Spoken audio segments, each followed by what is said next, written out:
ระเมตตาแผ่นดินนี้ยังส่องสว่างด้วยพระคุณอันยิ่งใหญ่ขอเดินตามรอยเท้าแห่งพระแม่ไปด้วยศรัทธาไม่เสื่อมคลายขอกราบแทบบาทด้วยรักนิรันดร์น้ำตาหลั่งพลันจากใจคนไทยแม้เสด็จสู่ฟ้าไกลแต่พระหฤทัยอยู่ในแผ่นดิน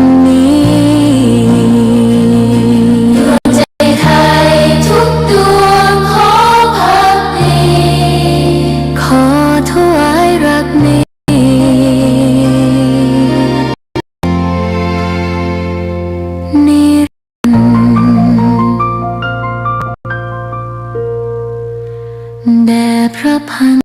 ปีหลวง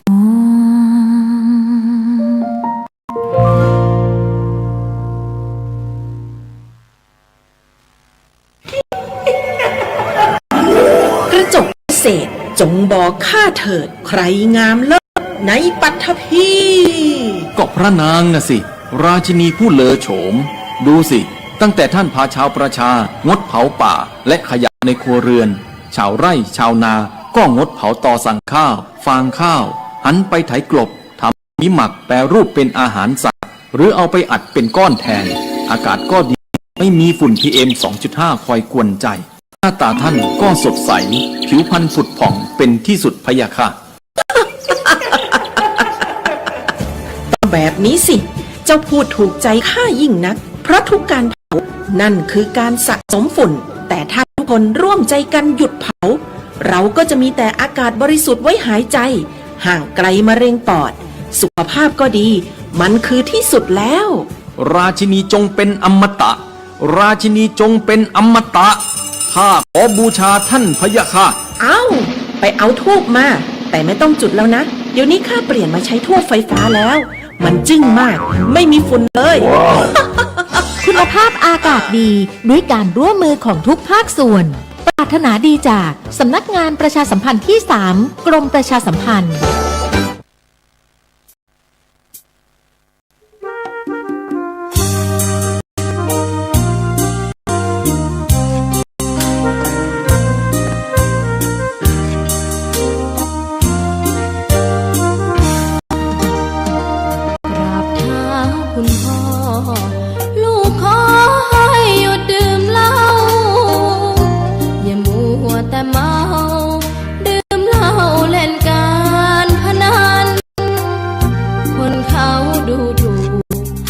ว่าพ่อขี้เกียจทำงานชาวบ้านรังเกียจเดียดฉันต่างประจานคุณพ่อสิ้นดีสงสารคุณแม่ลำบากแท้หาเงินมาให้ได้มาเท่าใดพ่อใช้จนหมดไม่มีขัดสนจนยากลำบากคนแค้นเต็มทีอนาคตของลูกริบหรี่ความหวังที่มีมืดมนพ่อดื่มสุราเหมือนกินน้ำตาของแม่พ่อจ๋าฐานะเราแย่หากไม่แก้ความจนแม่เตือนพ่อด่า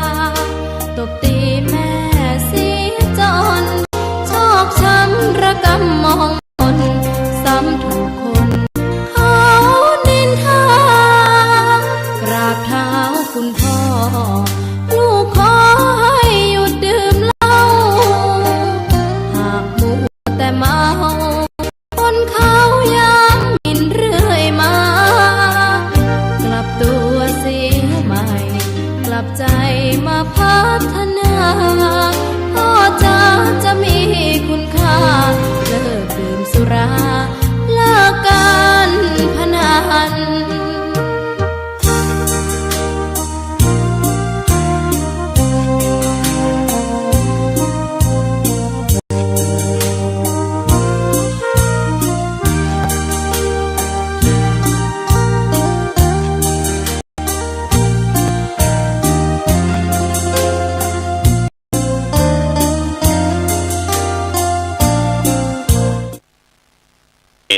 มีความอดทนอดกลั้น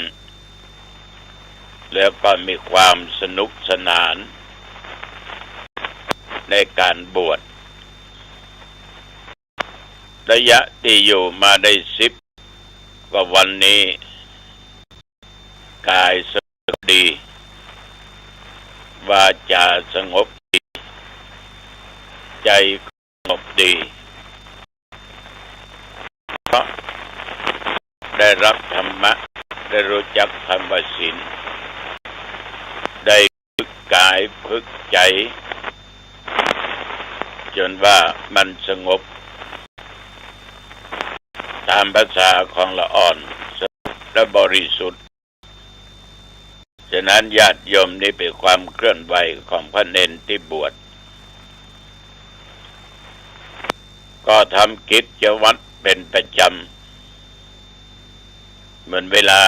เดี๋ยวนี้เณรก็ทำวัดสวดมนต์เจริญสมาธิภาวนาเดินจงกรมฟังโอวาทจากพระบิเลี้ยงจากพระอาจารย์6 โมงก็ออกรับบิณฑบาต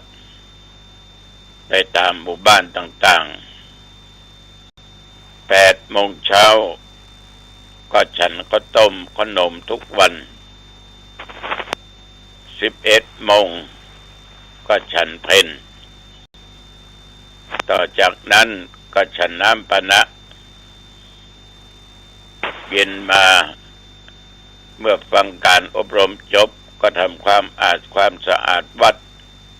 อาบน้ำอาบท่าทำวัดเย็น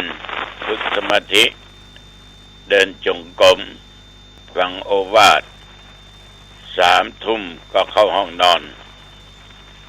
นี่คือเป็นกิจประจำของลูกเณรลูกตุที่มาบวชในวันที่นี้จะขึ้นไปดอยแม่กะปูตำบลบ่อแก้วอำเภอเสมิงเพราะสาธุเจ้าที่เป็นพระบิเลี้ยงนั้นท่านก็ไปอยู่ที่วัดนั้นเป็นชั่วครั้งชั่วคราวญาติพี่น้องมีเยอะวันที่10ลงมาวันที่11ลาสิกขาบทนี่ก็นำความเคลื่อนไหวของพระสงฆ์องค์เณรที่บวชอุปสมบทปิดภาคฤดูร้อนมาเจริญพรให้ญาติโยมรับทราบขอบคุณขอบใจต่อญาติโยมทุกคนที่ให้การอุปการะรับเป็นเจ้าภาพอาหารมื้อเพลน้ำปานะมื้อเช้ามีเป็นบางท่านบางคนท่านก็ร่วมอุปถากอุปถัมภ์โดยกองบุญต่างๆตามกำลังศรัทธาเอาละญาติโยมต่อไปนี้เอาก็มาไหว้พระสวดมนต์กันเพื่อเป็นมงคลต่อชีวิตอะระหังสัมมาสัมพุทโธภควาพระผู้มีพระภาคเจ้าเป็นพระอรหันต์ดับเพลิงกิเลสเพลิงทุกข์สิ้นเชิงตรัสรู้ชอบได้โดยพระองค์เองพุทธังภคะตังอภิวาเทมิข้าพเจ้าอภิวาทพระผู้มีพระภาคเจ้าผู้รู้ผู้ตื่นผู้เบิกบานกราบพระพุทธสวากาโตภควตาธัมโมพระธรรมเป็นธรรมที่พระผู้มีพระภาคเจ้าตรัสไว้ดีแล้วธัมมังนัมมัสสามิข้าพเจ้านมัสการพระธรรมกราบพระธรรม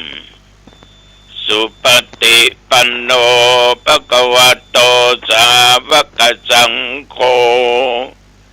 พระส สงฆ์สาวกของพระผู้มีพระภาคเจ้าปฏิบัติดีแล้ว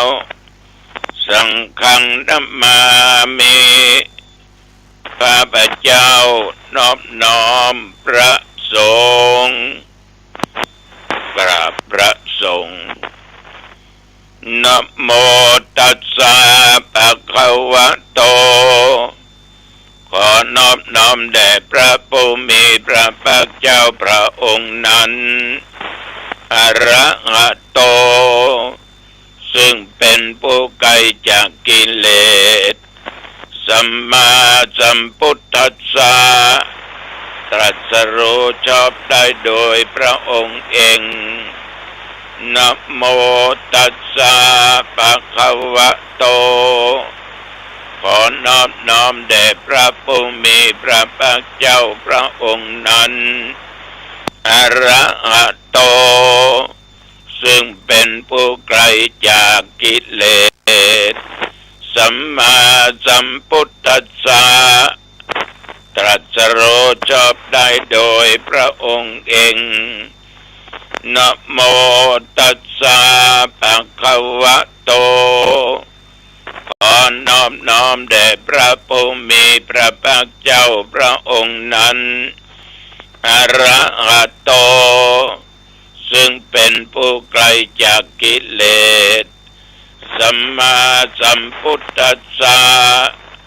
ตรัสรู้ชอบได้โดยพระองค์เองพุทธังสรณังคัจฉามิธัมมังสรณังคัจฉามิสังฆังสรณังคัจฉามิทุติยัมปิพุทธังสรณังคัจฉามิทุติยัมปิธัมมังสรณังคัจฉามิทุติยัมปิสังฆังสรณังคัจฉามิตติยัมปิพุทธังสรณังคัจฉา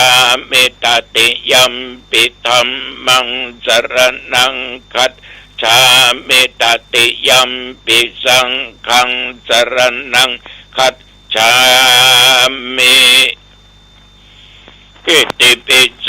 ภะคะวะอะระหังสัมมาสัมพุทโธวิชชาจรณะสัมปันโนสุขโตโลกวิโตอนุตตโรปุริสธรรมสารติสัทธาเทวมนุษย์สานังพุทโธภควาติยันตุนิมิตังอวมังคลัญญาโยจามนาโปสกุณสาสะโทปาปะคะโอตุสุปินังอากันตังพุทธานุภาเวนะวินาสเมนตุสวากขาโตภควตาธัมโมสันติติโกอาการลิโกเอหิปัสสิโกโอปัญญิโกปัจจัตตังเวทิตาโพ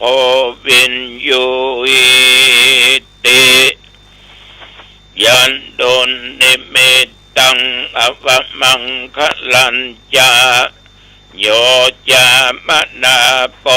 สกุณสะสะโทปาปะคะโอตุสุปินังอากันตังธรรมานุภาเวนะวินาสเมนตุสุปฏิปันโนภะคะวะโตสาวกสังโฆอุชุปฏิปันโนภะคะวะโตสาวกสังโฆญาญะปฏิปันโนภะคะวะโตสาวกสังโฆสา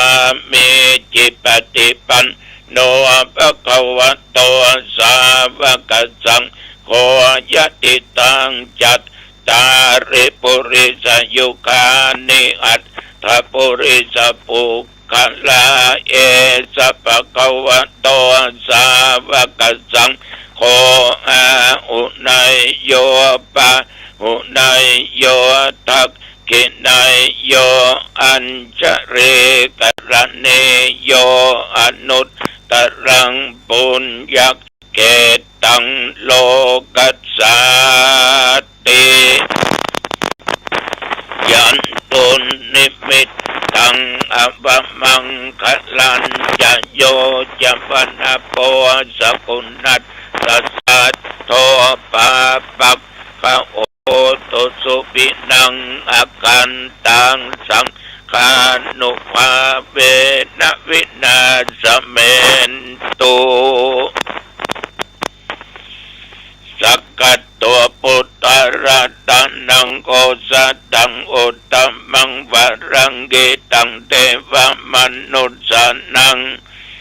พุทธเตเชนะโสตินานาสันตุปัตตวะสพเพทุกขาวุปัสสะเมนตุเตสักกัตตัวธัมมรัตตันังโอสัตถังอุตตมังบาลังปะเลลาอุปัสสะมานังธรรมเตเชนะโสตินานัสสันตุปัตตวะสัพเพปัญญาบุปัสสะเมนตุเตสักกัตตัวสังขารัตตันังโอสัตตังอุตตมังวรังอาหุนายังปะหุนายังสังฆเตเชนะโสตินานัสสันตุปัตตวะสัพเพโรกาวุปัสสะเมนตุเตโอชังโคสติสังฆโตธัมมานังวิจัยโยตถา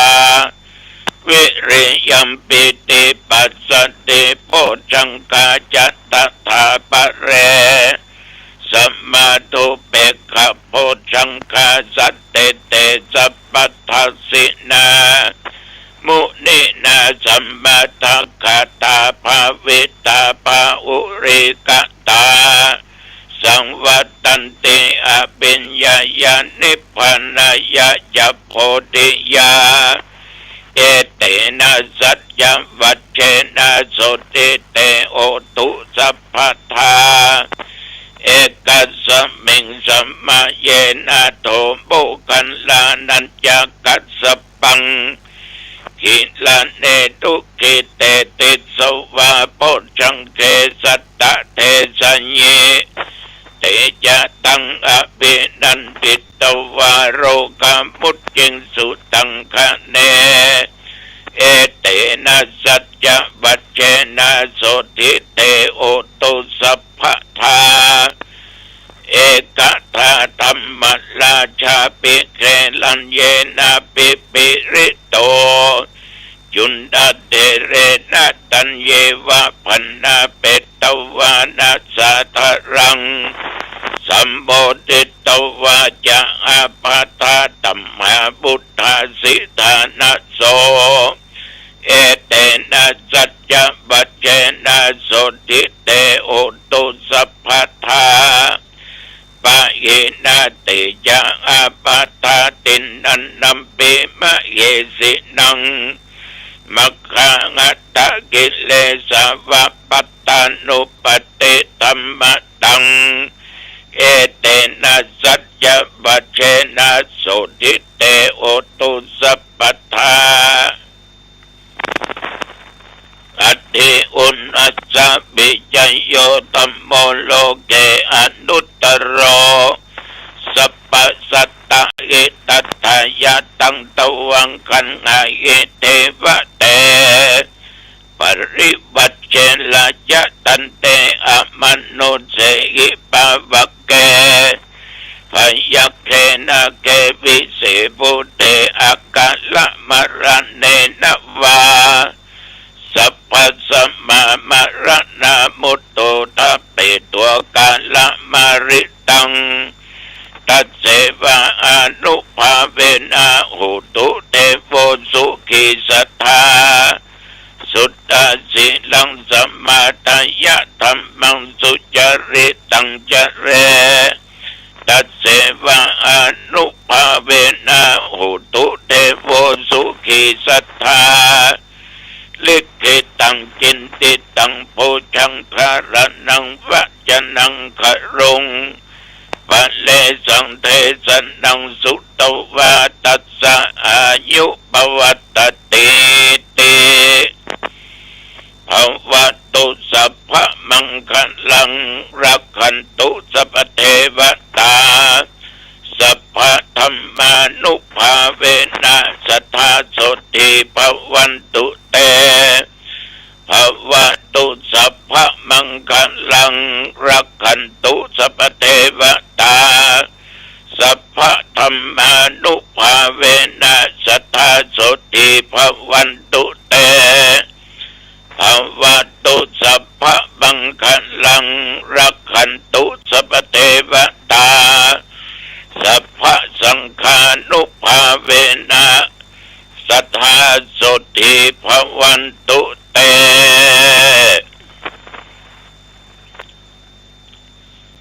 โดยบทพุทธานุภาพธรรมานุภาพสังฆานุภาพบทสาธยายมนต์อันศักดิ์สิทธิ์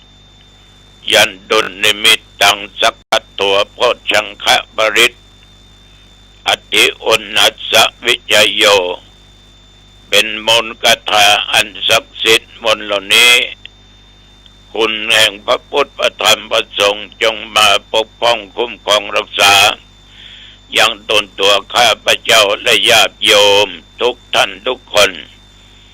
เมื่ออยู่ปราศจากโรคาเปียธิโรคภัยไข้เจ็บ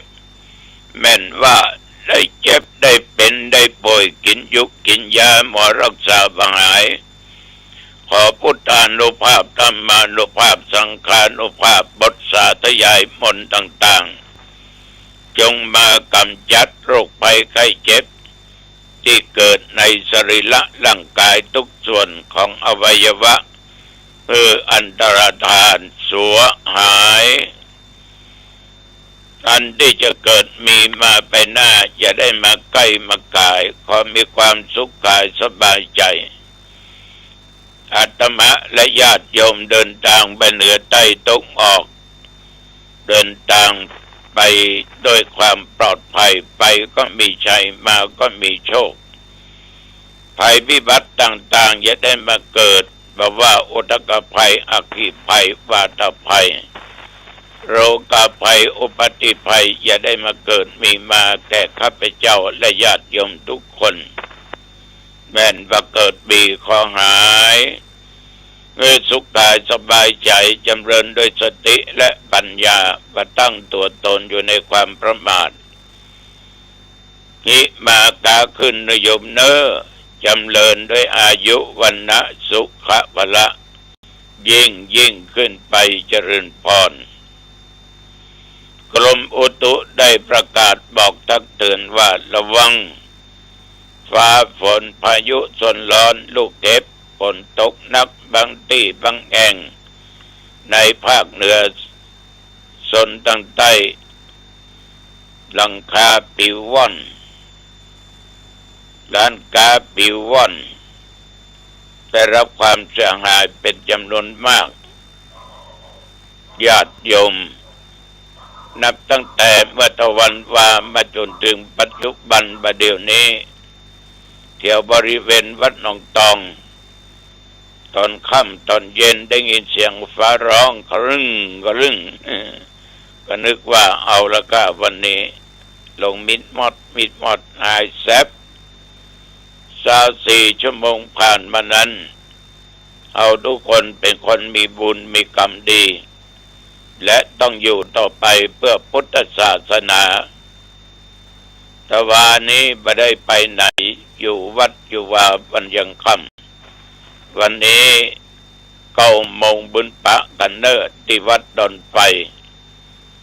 ที่วัดดอนไฟ9 โมงคืนเนี้ยเละวันเนี้ยว่าเจ้าเนี้ยลงลืมเจ้าเนี้ยปะกันเนอที่วัดดอนไฟงานวางแผ่นศิลาฤกษ์ สร้างวิหารญาติโยมท่านทั้งหลายคนเราทุกวันเนี่ยต่างก็มีความปรารถนาว่าสาธุอย่าได้ทุกข์อย่าได้ยากอย่าได้อับอย่าได้จนพอมีเข้าของเงินทองมีสิ่งของมีสิ่งใดที่ปรารถนาขอได้สมปรารถนาดังได้กล่าวไว้เบื้องต้นว่าถ้าอยากจะมีเงินอยากจะมีทองนั้นมีแต่ความปรารถนาอย่างเดียวนั้นยากมัวแต่ไปบนบานศาลกล่าวไปของั้นขอนี่ยากมันต้องสร้างตัวเองคือต้องทำงานอย่าเป็นงานของตัวเองการค้าการขายการต้มการนาการเกษตรหรือจะไปรับจ้างจะไปรับเหมางานที่ไหนก็สุดแต่เมื่อโยมทำงานเงินก็มีมางานเดินเงินมางานหยุดสะดุดเงินฉะนั้นอยากได้เงินต้องทำงานขนาดตู้เจ้าเนาะ ถ้าเปิ้นไปมานิมนต์ไปเทศน์ก็ได้อะเปิ้นนิมนต์ไปสวดก็ได้อะถ้าเปิ้นนิมนต์ไปบ่ได้ยักการได้อย่างสักอย่างยักกับวัดบ่ได้นอกจากโยมมีศรัทธาใจบุญไปถวายวัตถุปัจจัยทายทานถวายข้าวปลาอาหารก็หายากทุกวันนี้อู้กันตรงไปตรงมาคนบ้านงานแลกเงินเดินมาทีนี้อยากจะเรียนหนังสือมันจบก็ต้องขยันมันต้องไปหวังปึ่งนั้นปึ่งนี้ไปดูอันดูนี่จะสอบได้ก็จะติดก็ติดหรือไม่ติดอยู่ที่ความขยันอยู่ที่มันศึกษาเล่าเรียนคนเอาน้ำมันถึงไปได้แต่กี่ครั้งเทวดาตึมช่วยฮักไผชอบไผต้องมันไปมันหาทั้งคนสมัยก่อนเนี่ยเอี่ยวสาวกันประเดี๋ยวสาวเอี่ยวเบาตะก่อนเบาเอี่ยวสาวฝนตกสิก็ยังไปอยู่เนี่ยว่าเมื่อวันว่าเมื่อคืนแต่ยุคปัจจุบันเนี่ยมันจะเหมือนสมัยก่อนก็ตึงยากถ้าหากว่าอยากมีหน้ามีตามีชื่อมีเสียงก็ต้องทำการทำงานเสนอหน้าเสนอตาอาสาคบกับคนอยู่กับสังคมใดและทำดีใดทุกสิ่งทุกอย่างที่กล่าวมานั้นก็จักสำเร็จผลอันนี้ตัวเจ้าฝากไว้กับญาติกับโยมเอาละญาติโยมท่านผู้ฟังทั้งหลายโอกาสเวลาก็พอดีอายุวันโนสุขังพลังพบกันใหม่โอกาสหน้าเจริญพร